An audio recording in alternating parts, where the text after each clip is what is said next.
Yes, ignore the title of this sermon because it came from a friend. She and I were talking about, how you try and do right in this world, you try and make choices, but it always seems like it's just all a mess, and how do you know? And she said, it's just like everything you do, you're complicit in something, and maybe that's the original sin. And I said, oh, complicity, the original sin, and I ran with it.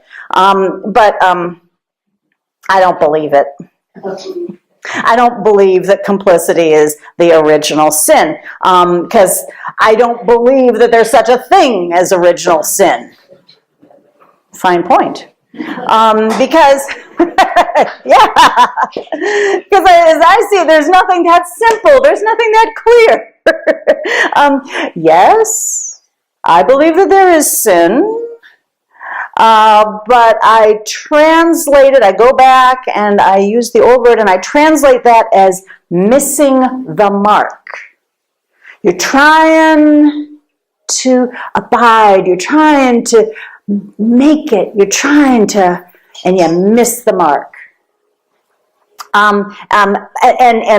But with that in mind, there's still no first missing of the mark that cast our entire lot into misery. That's just not there. And as for complicity, the act of being involved with others in wrongdoing, or the act of not interrupting something that is not good, being complicit. I see that there is really just the struggle of being human. And in my experience, the most common way that we miss the mark is when we create and maintain an illusion of separation. We miss the mark when we choose fear over love. Okay. But like my friend and I were wrestling with, there are these times where we have to make choices and we have to make decisions that are not clear, paper or plastic, organic or conventional. We're just not always clear. What is really the best? What is the most correct? What am I supposed to do? How can I not make things worse? We can wind up feeling that every decision we make just keeps us entangled complicit in a problem. We like to think, and when I say we, I mean we like to think that we can make a difference in this world, right? We like to believe, I tell you, that we are agents of change. I remind you that because I see you go out into this world every day. I see you go out and get after that work of bending the moral arc of the universe towards justice. I see you doing it. And I am so grateful because you can. And we do because we believe that we are called to this work. And I want you to know I am good with that. Keep it up. All right? And also because of where we live and how we've been raised, we believe and we uphold and affirm and promote the ideal of democracy. In our society, we vote to make changes. And we've extrapolated that then too. So in addition to voting at the ballot box, we now also will say that we vote with our feet, and we like to think that we vote with our dollars. We'll find ourselves supporting some businesses and boycotting others. And we do this because we've seen that it can make a difference sometimes. Oh, is that place doing something icky? Oh, don't shop there. Don't give them the satisfaction of your business. It's really quite simple. Money talks. But then something comes along that just tests our ability to be entirely consistent to be congruent with our actions and our beliefs. And we're asked to make choices that point out how everything is potentially corrupted somehow. or at least really complicated. Here are a couple of examples. Years ago, and by years ago, I mean 10, 12 years ago, we started taking our artwork and our documents that we wanted to have framed, we started taking them to the framing department of a large arts and crafts chain. And we loved going there because the people who worked in the framing department were really good. They did great work. They always had wonderful suggestions on how to choose a mat and the frame, and it turned out that most of the people working there had studied art. They all had really good eye. They made things look their best. The rest of the store was filled with I'm not going to use those words. Oh, okay. Stuff I don't need.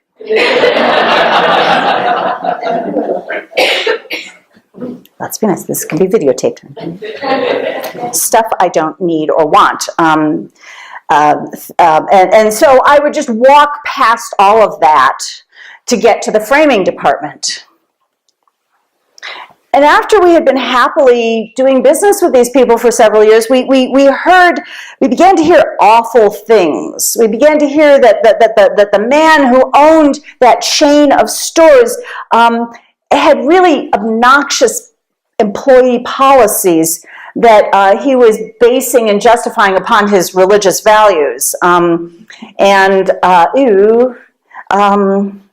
they doing something icky? It was recommended that to be a true and proper, a correct liberal, that we should just boycott this business altogether. But we still needed our artwork and documents framed. Okay, we can go to another place.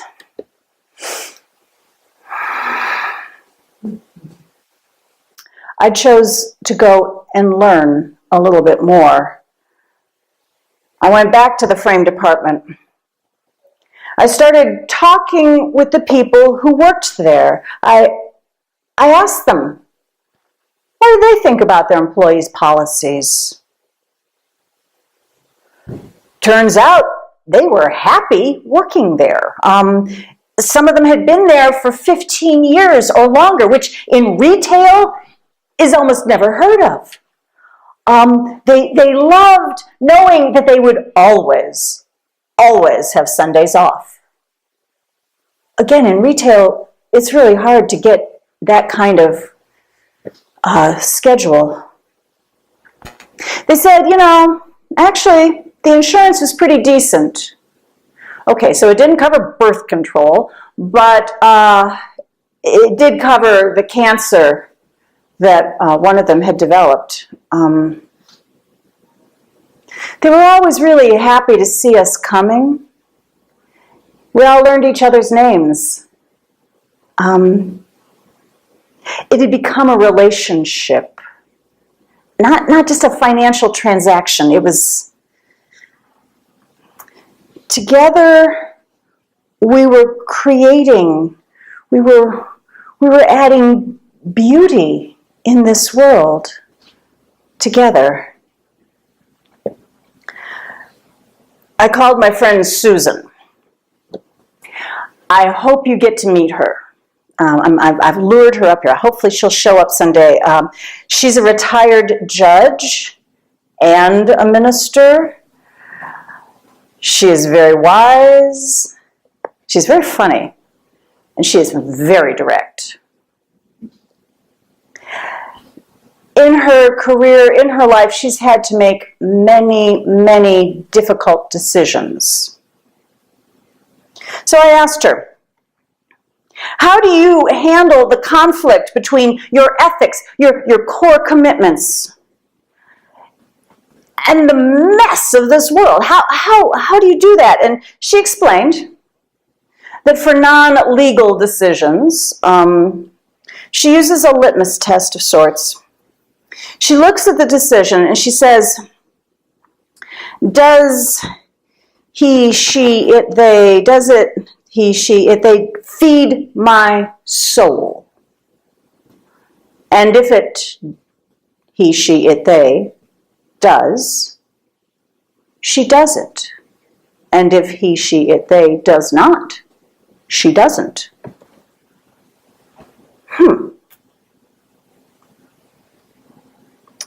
Last week, my mother was concerned. And by concerned, I mean appalled. You shop at the Orange Home Improvement store? Isn't there a blue one you could shop at? Don't you know about the man that owns the orange one? I mean, he's always giving money to the political causes that you oppose. Later that same day, she gave me a button. It says, question authority, but not your mother.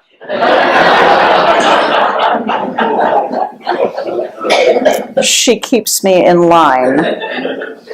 I appreciate that. The truth is, yeah, I shop at the orange store and the blue store. But I go to the orange store because there is one employee there that I like to visit. I always hope that this time I'll get to see that person. This employee, is transgender and cheerful. And I figure that any home improvement store that will hire and keep a transgender person cheerful is a store that maybe I could think about possibly shopping at. This person is really helpful when it comes to selecting paint colors. I like visiting with this person because I'll be dithering over whether to paint the room pink present or sweet roses. And this person helps me see this as an exciting adventure rather than my normal thing, which is to think of it as another opportunity to have bad design taste. Oh yeah, this one has a little more blue, this one, oh yeah. Together, this person and I have created a small but happy relationship. And this relationship feeds my soul. Okay. These are commercial examples. I want you to notice I'm reminding myself that by living in the United States, I am profiting from, I am complicit in a capitalist economy that will always maintain a group of people who do not reap in any profits.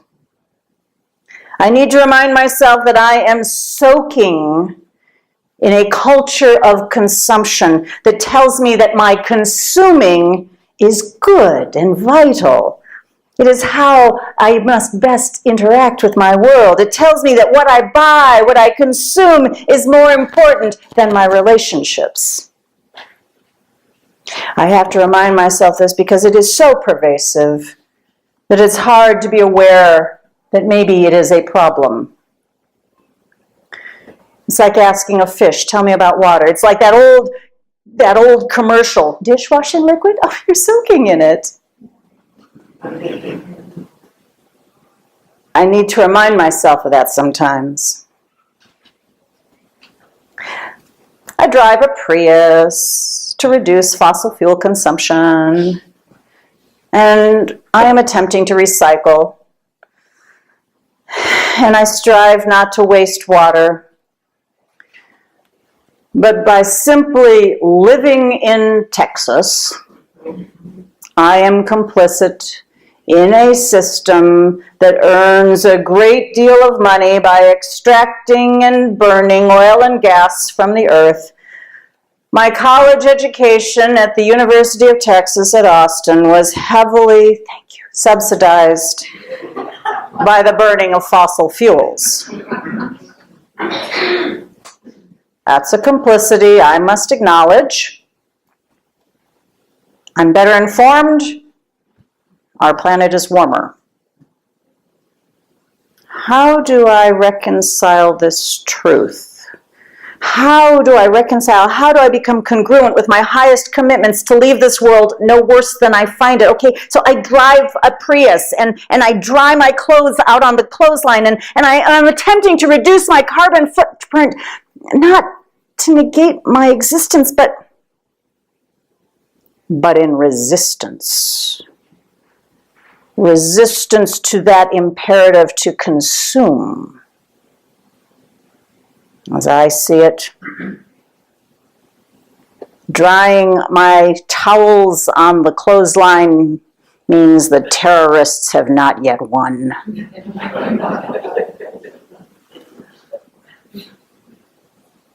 Here's another story. Years ago, I learned that the Salvation Army, using their religion as an excuse, was making life harder for some LGBTQ people. And it was really icky because these were people who were vulnerable, people who had need. Well, I will direct my charitable giving elsewhere.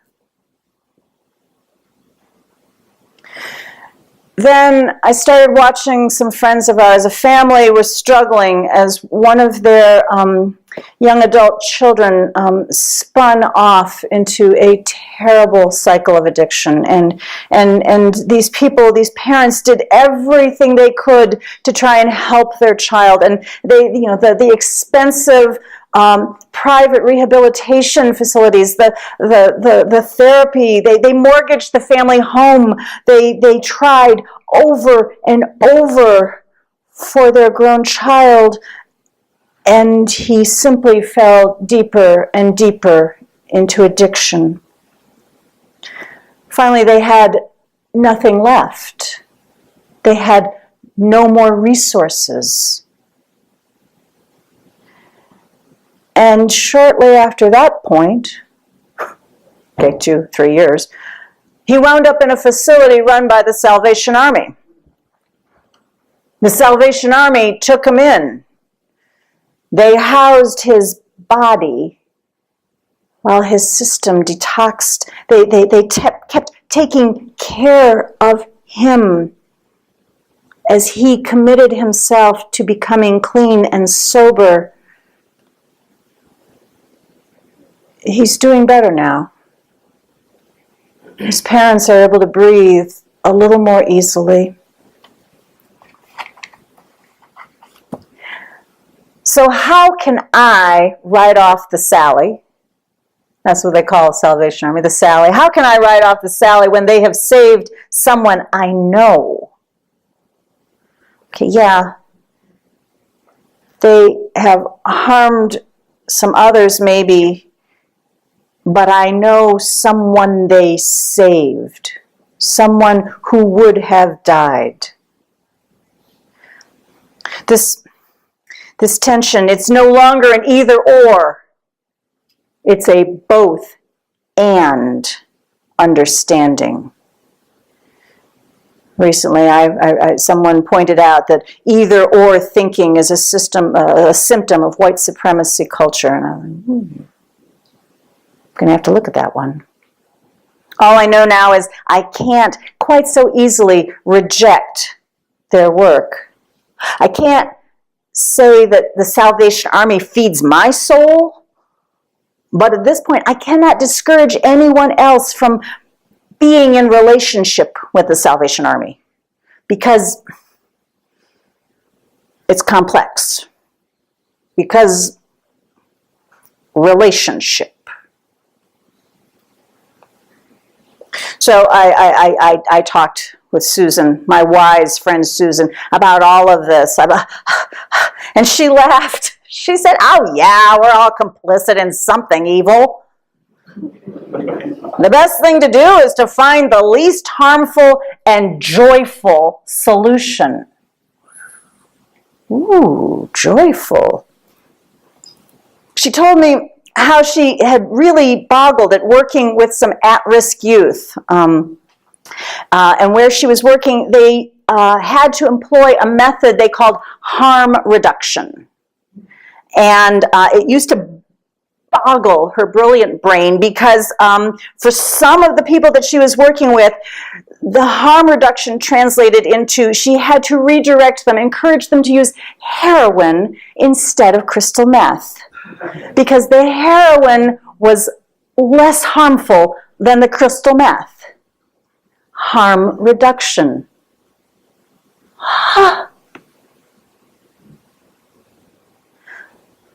By living in Amarillo, Texas, we are complicit with an arrangement where some of us and some of our very nice neighbors are assembling weapons that are capable of poisoning and killing thousands of people.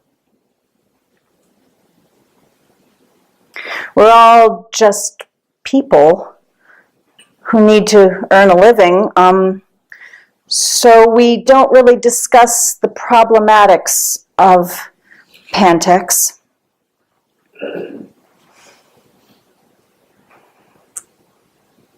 I would suggest that we respond by creating beauty to offset terror, and that we strive to create relationship to demolish isolation. I'm so sorry. I know each one of you has already thought about all of this.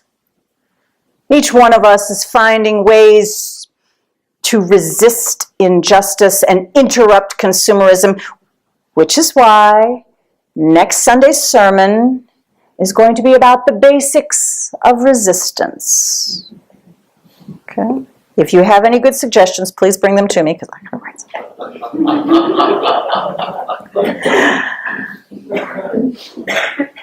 This is because you are good and thoughtful people who are choosing to stay engaged rather than stay in bed. And this is why I choose to be your minister. Because relationship, as I see it, is the counterweight to sin, the missing of the mark, that illusion of separation. Relationship, that I and thou, is the holy place. A holy place where complexity and complicity dissolve. It is a place where perhaps our souls are fed.